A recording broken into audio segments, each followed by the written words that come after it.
धरती पर आ रहा है विनाश का तूफान और इसे रोकने के लिए इंसानियत की आखिरी उम्मीद अब कुछ मामूली से लोगों के कंधों पर है। क्या यह मिशन कामयाब होगा या सब कुछ खत्म हो जाएगा? चलिए जानते हैं। आज की कहानी में यह अंतरिक्ष यात्री एक सैटेलाइट की मरम्मत कर रहा था। अगले ही सेकंड एक अज्ञात वस्तु ने उसके हेलमेट को तोड़ दिया और वो सीधा अंतरिक्ष में फेंका गया। इसके बाद और भी कई रहस्यमयी वस्तुएं उड़ती हुई आईं। बगल में खड़ा स्पेस शटल तो जैसे टुकड़ों में बट गया। कमांड सेंटर में तुरंत हड़कंप मच गया। इसी के साथ पेंटागन की स्पेस यूनिट के रडार पर कई और अज्ञात उड़ने वाली वस्तुएं नजर आने लगी। पेंटागन को लगा कि यह कोई मिसाइल अटैक है और तुरंत फाइटर जेट्स को हवा में भेजने का आदेश दे दिया गया। दूसरी तरफ न्यूयॉर्क के आसमान में हजारों आग के गोले बरसने लगे। शहर तबाह हो गया, कई लोगों की जान चली गई। इसी बीच नासा को जानकारी मिली कि किसी ने अंतरिक्ष में एक विशाल उल्का पिंड देखा है। यह इतना बड़ा था कि हबल टेलीस्कोप को इसे पूरा लेने के लिए 4 तस्वीरें खींचनी पड़ी। अगर आपको यह कहानी जरा सी भी दिलचस्प लग रही हो तो एक लाइक ठोकना मत भूलिए और ऐसी ही जबरदस्त कहानियों के लिए चैनल सब्सक्राइब करें। नासा और एयरफोर्स 1 में बैठे राष्ट्रपति ने वीडियो मीटिंग की। नासा प्रमुख ने बताया कि टेक्सास के बराबर आकार का एक उल्का पिंड 18 दिन बाद धरती से टकराने वाला है। सुबह जो गिरा था वो तो सिर्फ शुरुआत थी, अब असली खतरा सामने है। राष्ट्रपति ने पूछा, इसका असर क्या होगा? नासा अधिकारी बोले, ये पूरी मानव जाति का अंत होगा। चाहे धरती के किसी भी हिस्से पर गिरे, कोई नहीं बचेगा। रात भर नासा के वरिष्ठ अधिकारी रणनीति बनाते रहे। आखिरकार फैसला हुआ कि इस उल्का पिंड पर एक 800 फीट गहरा गड्ढा खोदकर उसमें न्यूक्लियर बम लगाकर अंदर से धमाका किया जाएगा ताकि उसकी दिशा बदल जाए। पर इसके लिए जरूरत थी एक एक्सपर्ट की। ऐसे में 30 साल के अनुभव वाला हैरी ही सही विकल्प था। 3000 किलोमीटर दूर समुद्र में हैरी को खबर मिली कि जैक ने फिर से नियम तोड़े हैं। वो गुस्से में जैक के कमरे में पहुंचा और देखा कि उसकी बेटी जैक के बिस्तर पर सो रही है। हैरी गुस्से में बंदूक उठा लाया, मगर उसका मकसद जान लेना नहीं था। असल में जैक उसके पुराने दोस्त का बेटा था, जिसकी मौत के बाद हैरी ने उसे अपना बेटा ही मान लिया। फिर एक ब्लैक हॉक हेलीकॉप्टर लैंड करता है और अमेरिका के राष्ट्रपति का आदेश लाता है, देश की सुरक्षा के लिए तुरंत चलना होगा। हैरी को नासा ले जाया जाता है, जहां उसे पूरी योजना बताई जाती है। अगर उल्का पिंड समुद्र में गिरा तो 3 किलोमीटर ऊंची लहरें उठेंगी, जापान डूब जाएगा, ऑस्ट्रेलिया नष्ट हो जाएगा, आधी दुनिया जल जाएगी और बाकी का विस्फोट में अंत हो जाएगा। हैरी राजी हो जाता है। जब उसे नासा का खुद का ड्रिलिंग वाहन दिखाया गया तो वह दंग रह गया। वो तो उसी का डिजाइन था। सरकार ने चोरी तो की, ऊपर से गलतियां भी कर डाली। हैरी ने शर्त रखी कि वह अपने पुराने लोगों के साथ ही जाएगा। सबको नासा बुला लिया गया। अब 2 ही रास्ते थे, या तो दुनिया को बचाओ या फिर घर जाकर मौत का इंतजार करो। एक विशाल उल्का पिंड जिसका आकार लाखों वर्ग किलोमीटर में फैला है, सीधे धरती की ओर बढ़ रहा है। अगर यह धरती से टकरा गया तो इसका असर ऐसा होगा जैसे 10,000 परमाणु बम एक साथ फटें। 1 ट्रिलियन टन धूल और पत्थर वायुमंडल में फैल जाएंगे और यह प्रभाव 1000 सालों तक बना रहेगा। उस समय कोई भी जीवित प्राणी नहीं बचेगा, यहां तक कि बैक्टीरिया भी नहीं। इस स्थिति को देखते हुए अंतरिक्ष एजेंसी ने दुनिया के सबसे बेहतरीन ड्रिलिंग एक्सपर्ट्स को बुलाया। उन्हें इस उल्का पिंड पर एक गहरा छेद करना है और उसमें परमाणु बम लगाना है, जिससे वह अपना रास्ता बदलकर धरती से टकराने से बच जाए। अब वे पूरी तैयारी के साथ रवाना होने वाले हैं। रवाना होने से 12 घंटे पहले हैरी की बेटी ग्रेस उससे मिलने आई। उसने अपना दिल खोलकर हैरी से वादा करवाया कि वह जरूर लौट कर आएगा। बाप बेटी के बीच कई सालों से चला आ रहा फैसला मिट गया और दोनों एक दूसरे को गले से लगा लेते हैं। ग्रेस ने हैरी से यह भी कहा कि वह एजे को भी सही सलामत वापस लेकर आए, क्योंकि एजे ने उससे सगाई कर ली है। 1 घंटे बाद राष्ट्रपति ने पूरी दुनिया को संबोधित करते हुए इस मिशन की योजना की घोषणा की। आज रात पूरी दुनिया की उम्मीदें और सपने इन 14 बहादुर आत्माओं पर टिकी हैं। आपकी यात्रा पवित्र हो और सौभाग्यशाली हो। इन शब्दों के साथ 14 अंतरिक्ष योद्धा 2 स्पेस शटल्स इंडिपेंडेंस और लिबर्टी में सवार हो जाते हैं। जैसे ही काउंटडाउन खत्म होता है, दोनों स्पेस शटल्स इंसानियत की दुआओं और उम्मीदों के साथ आसमान की ओर बढ़ जाते हैं। लॉन्च की प्रक्रिया पूरी तरह सफल रहती है। वे योजना के अनुसार अंतरिक्ष स्टेशन पहुंचते हैं ताकि वहां ईंधन भर सके। लेकिन अचानक एक हादसा हो जाता है। अंतरिक्ष स्टेशन काफी पुराना था। एक ईंधन पाइप लीक हो गई और वहां आग लग जाती है। स्थिति बिगड़ती देख सभी लोग फौरन स्पेस शटल्स की ओर लौटते हैं और ईंधन पाइप काटकर निकलने की तैयारी करते हैं। लेकिन एडजे और अंतरिक्ष यात्री लेव वहीं फंस जाते हैं। आग की वजह से आइसोलेशन डोर पूरी तरह बंद हो जाता है।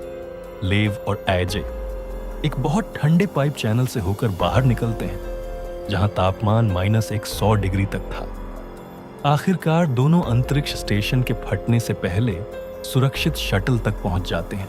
स्टेशन एक बड़ी आग में तबाह हो जाता है, लेकिन कोई जानी नुकसान नहीं होता। और अच्छी बात यह है कि 90% ईंधन भर गया है, जो मिशन पूरा करने के लिए काफी है।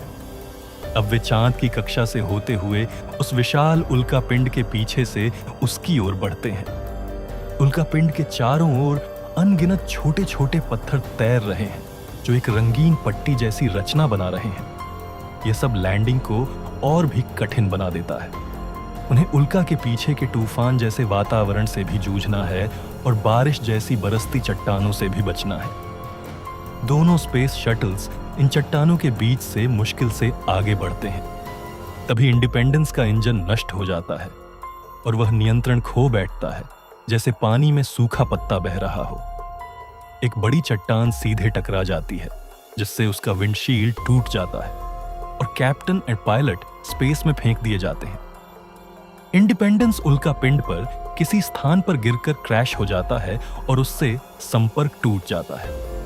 लिबर्टी सुरक्षित रूप से लैंड कर जाती है, लेकिन तय स्थान से चूक जाती है।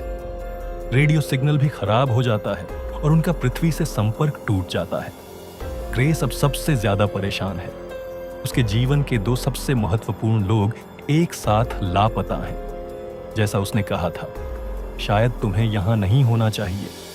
मेरे पास और कोई जगह नहीं है जहां जाऊं। टीम को पता चलता है कि वे निर्धारित स्थान से 26 मील दूर लैंड हुए हैं और वहां की सतह लोहे जैसी कठोर है। अब मिशन पूरा होने में कुछ ही घंटे बचे हैं और मूल स्थान पर लौटना अब संभव नहीं है। हैरी का अनुमान है कि यह लोहे की परत 50 फीट से ज्यादा गहरी नहीं होगी, इसलिए वह टीम को वहीं पर ड्रिलिंग शुरू करने को कहता है। लेकिन समस्याएं लगातार सामने आती रहती हैं। बस 2-3 मीटर की खुदाई के बाद एक ड्रिल टूट जाती है और ट्रांसमिशन भी फेल हो जाता है। और भी बुरी बात यह है कि उन्हें 8 घंटे में 800 फीट खुदाई करनी थी, लेकिन 2.5 घंटे में वे सिर्फ 57 फीट तक पहुंच पाए हैं। इस रफ्तार से मिशन पूरा करना नामुमकिन लग रहा है। शार्प कर्नल की कोशिशों से पृथ्वी से संचार दोबारा शुरू हो जाता है और वह मुख्यालय को हालात की जानकारी देता है। हैरी को जब यह पता चलता है तो उसकी शार्प से बहस हो जाती है। हैरी कहता है कि सेना का टाइम टेबल बेकार है। धरती की परत हर जगह एक जैसी नहीं होती। वह पूरी उम्मीद से कहता है कि वे तय समय में लक्ष्य तक पहुंच सकते हैं। उसी समय चंद्रमा की गुरुत्वाकर्षण से उल्का घूमने लगता है। अब 5 मिनट में संचार टूट जाएगा और रिमोट से बम को डिटोनेट करना असंभव हो जाएगा। राष्ट्रपति इमरजेंसी प्रोटोकॉल एक्टिव करता है और अब मिशन की कमान सेना को सौंप दी जाती है। वे मौके को हाथ से नहीं जाने देना चाहते और संचार टूटने से पहले ही बम डिटोनेट करना चाहते हैं। इसलिए सेना 6 मिनट का काउंटडाउन शुरू कर देती है। नासा का डायरेक्टर इसका विरोध करता है क्योंकि उसे हैरी पर पूरा भरोसा है। हैरी जब टाइमर चलता देखता है तब उसे समझ में आता है कि पृथ्वी ने बम का टाइमर शुरू कर दिया है, जबकि उसका साथी अब भी बाहर काम कर रहा है। कर्नल शार्प कहता है कि सिर्फ 2 मिनट हैं वापसी के लिए, वरना उन्हें वहीं छोड़कर जाना होगा। लेकिन हैरी अपने साथी को नहीं छोड़ सकता और अगर बम को गहराई में न जाकर यहीं उड़ा दिया गया तो ये एक महंगी आतिशबाजी से ज्यादा कुछ नहीं होगा। हैरी उपकरण उठा लेता है और शार्प को धमकाने लगता है ताकि वो काउंटडाउन रोके, लेकिन शार्प अचानक अपनी बंदूक निकालकर हैरी पर तान देता है। ये ड्रिलिंग करने वाले मजदूर एक विशाल उल्कापिंड पर काम कर रहे हैं जो सीधे पृथ्वी की ओर बढ़ रहा है। अगर ये उल्कापिंड धरती से टकराता है तो ये पृथ्वी पर मौजूद हर एक जीव के लिए विनाश लेकर आएगा। 6 करोड़ साल पहले जो तबाही हुई थी वही फिर से दोहराई जाएगी। इनका मकसद है इस उल्कापिंड में एक गहरा गड्ढा खोदना, उसमें न्यूक्लियर बम लगाना और उसे ब्लास्ट करके उल्कापिंड की दिशा बदलना ताकि दुनिया को बचाया जा सके। ड्रिलिंग की रफ्तार बेहद कम है, जिससे मिलिट्री को लगता है कि मिशन फेल हो जाएगा। इसलिए उन्होंने पहले से ही न्यूक्लियर बम का रिमोट काउंटडाउन शुरू कर दिया। मिलिट्री के पायलट्स और मजदूरों के बीच टकराव हो जाता है। धरती पर स्पेस एजेंसी के डायरेक्टर अपने इंजीनियर को चुपके से इशारा करते हैं और टाइमर रोक दिया जाता है। टाइमर अचानक रुक जाता है, जिससे कर्नल की नजर उस पर जाती है। हैरी मौका पाकर उसे गिरा देता है और एक प्लायर से उसके गले को पकड़ लेता है। धरती पर मिलिट्री को शक हो जाता है और वो इंजीनियर को बाहर निकालकर दोबारा टाइमर चालू कर देते हैं। कर्नल कहता है कि वो सिर्फ ऑर्डर फॉलो कर रहा है। हैरी समझता है कि वो बस एक सच्चा सैनिक है और उसे छोड़ देता है। हैरी की सच्चाई और जज्बे से कर्नल भावुक हो जाता है और न्यूक्लियर एक्सपर्ट के साथ मिलकर टाइमर को डिसेंबल करता है। बस 2 सेकंड बाकी थे, लेकिन टाइमर रुक जाता है। वहीं दूसरी ओर इंडिपेंडेंस पर जैक, ओल्ड ब्लैक और लेव किसी तरह बच जाते हैं। बाकी सभी की मौत हो जाती है। अब दुखी होने का वक्त नहीं, वो पेंगोलिन मशीन से सफर करके हैरी की टीम से मिलने निकलते हैं। रास्ते में एक विशाल घाटी रास्ता रोक लेती है। जैक गुस्से में एक पत्थर फेंकता है जो हवा में तैरने लगता है। तभी जैक को ट्रेनिंग के दौरान उस लेडी इंस्ट्रक्टर की बात याद आती है। अगर तुम्हें बॉल में फेंक दिया जाए और तुम उसे ऑपरेट करना नहीं जानते तो क्या होगा? तुम तैरते रहोगे। यहीं से उन्हें एक प्लान सूझता है। वो पेंगोलिन को घाटी पार कराने के लिए थ्रस्टर का इस्तेमाल करते हैं। टेक ऑन ऑफ के बाद उसे बंद कर देते हैं ताकि मशीन हवा में तैरे और फिर लैंडिंग से ठीक पहले फिर से चालू करें। प्लान लगभग काम कर जाता है, लेकिन जब लैंडिंग का समय आता है तो थ्रस्टर फ्रीज हो चुका होता है। लेव अपनी जान की परवाह किए बिना बाहर निकलकर फ्रीज हुए थ्रस्टर को ठीक करता है। पेंगोलिन सुरक्षित लैंड करता है। अब भी मुसीबतें खत्म नहीं हुई हैं। हैरी की टीम ने एक नेचुरल गैस लेयर को ड्रिल कर दिया है। जबरदस्त गैस प्रेशर के कारण जमीन फटती है और फैटमैन नाम का ड्राइवर और उसकी गाड़ी स्पेस में उड़ जाते हैं। हैरी घुटनों के बल गिर जाता है। अब वो सच में हार मान चुका है। ये खबर धरती पर भी पहुंचती है। लोग अब बस कयामत का इंतजार कर रहे हैं। इसी वक्त कुछ और उल्कापिंड यूरोप पर गिरते हैं। पेरिस कुछ ही सेकंड में तबाह हो जाता है। हैरी की टीम आखिरी कोशिश के तौर पर न्यूक्लियर बम एक्टिवेट करने ही वाली थी कि तभी दूर से लाइट्स दिखती हैं।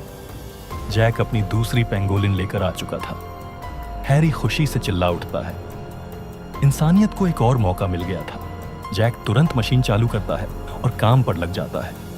770 फीट पर एक और जोरदार भूकंप जैसा झटका आता है। हैरी कहता है कि मशीन बंद करो, लेकिन जैक कहता है कि अब वक्त नहीं है, बस मुझ पर भरोसा करो। हैरी उसकी बात मान लेता है। 797, 799, 802। आखिरकार वो टारगेट डीप तक पहुंच जाते हैं। अब बम प्लेसमेंट के लिए सिर्फ 38 मिनट बचे हैं, लेकिन ये उल्कापिंड अब भी मानो विरोध कर रहा था। एक और उल्कापिंडी तूफान आता है और जमीन को चकनाचूर कर देता है। एक और साथी की मौत हो जाती है। जब तूफान थमता है तो सबसे खतरनाक बात सामने आती है। न्यूक्लियर बम का रिमोट सिस्टम टूट चुका है। अब इसे मैन्युअली ब्लास्ट करना होगा, यानी किसी एक को वहीं रुककर खुद को कुर्बान करना होगा। सब जानते थे जो रुकेगा वो मरेगा। सबने लकी ड्रॉ का सहारा लिया। जैक के हाथ में मौत की पर्ची आ गई। हैरी ने उस लड़के को खुद पाला था और अब वो उसका दामाद भी बनने वाला था। हैरी ने मन ही मन फैसला ले लिया। वो जैक को नीचे छोड़ने के बहाने उसके साथ लिफ्ट में गया और फिर जैक का ऑक्सीजन पाइप निकाल दिया, उसे वापस लिफ्ट में धक्का दिया और दरवाजा बंद कर दिया। जैक चिल्ला पड़ा, आप मेरे साथ ऐसा नहीं कर सकते, वो मेरी गर्लफ्रेंड है। हैरी मुस्कुराकर बोला, अब वो तुम्हारी जिम्मेदारी है, जाओ और उसका ख्याल रखो। आखिरी समय में हैरी ने अपनी बेटी से आखिरी बार बात की। ग्रेस, मुझे पता है मैंने वादा किया था कि मैं घर आऊंगा, शायद अब मुझे वो वादा तोड़ना पड़ेगा। काश मैं तुम्हें शादी में मंडप तक लेकर जा पाता। सिग्नल कट गया। हैरी ने एक बार स्पेसशिप की ओर देखा, फिर आखिरी 30 सेकंड में बटन दबा दिया। उसकी आंखों के सामने ग्रेस का बचपन और उसकी शादी की कल्पना कौंध गई। बम फट गया। एक जोरदार सफेद रोशनी पूरे स्पेस में फैल गई।